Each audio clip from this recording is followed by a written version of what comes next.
Dans la stratégie de mise en œuvre des activités visant la réduction de la morbidité et de la mortalité due au malaria, le projet ARM3, financé par l'USAID depuis 2011, poursuit son combat sur le terrain. Je suis très content de voir cette salle pleine de mamans.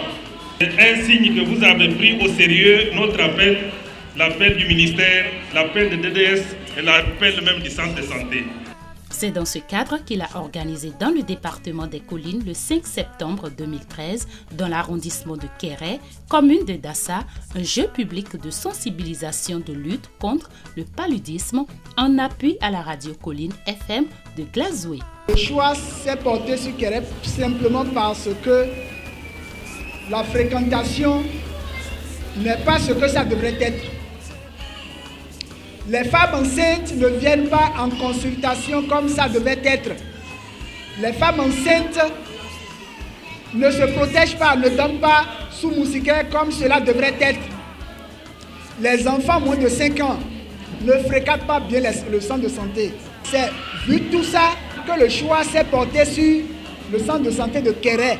L'honneur m'est échu. Ce jour, jeudi 5 septembre 2013, de prendre la parole au nom du maire de la commune de Dassa-Zoumé empêché pour, dans un premier temps, souhaiter la bienvenue à la population sortie nombreuse pour cette séance de sensibilisation et, dans un deuxième temps, manifester mon soutien au projet ARM3 qui est dans sa phase de mise en œuvre. Le paludisme aujourd'hui tue.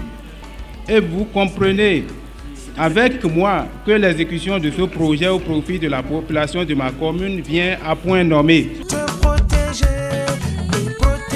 ton bébé.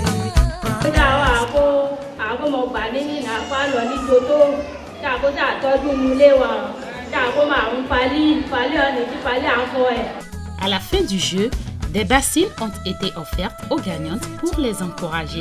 Celles-ci ont promis d'être désormais des ambassadrices de lutte contre le paludisme dans l'arrondissement de Kéré et environ. Par rapport aux outils qu'on leur a distribués, il y a 3 sortes d'outils. Si on prend l'outil qui est ici, on a vu une femme enceinte en train de dormir sous moustiquaire avec son enfant. Donc, ce n'est pas... c'est pour vous dire que toutes les femmes enceintes doivent dormir sous moustiquaire. Si on regarde le derrière, il y a une femme, son mari et l'enfant qui ont dormi sans moustiquaire et les moustiques les ont piqués et après l'enfant est tombé malade. C'est comme le sketch qu'on nous a présenté. Donc, elles n'ont qu'à bien garder ces outils-là. Je vous demande de bien garder les outils-là. Nous devons rendre la vie impossible aux moustiques. En faisant quoi? En évitant qu'ils prennent notre sang.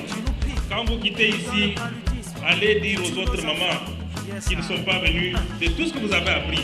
Les mamans qui vont dire l'information qu'ils ont appris ici puissent lever le doigt. Je vais être sûr que vous allez dire que les mamans puissent lever le doigt pour me convaincre qu'elles vont aller dire, levez le doigt s'il vous plaît si vous êtes convaincus. Très bien les mamans, on va faire un banc pour vous.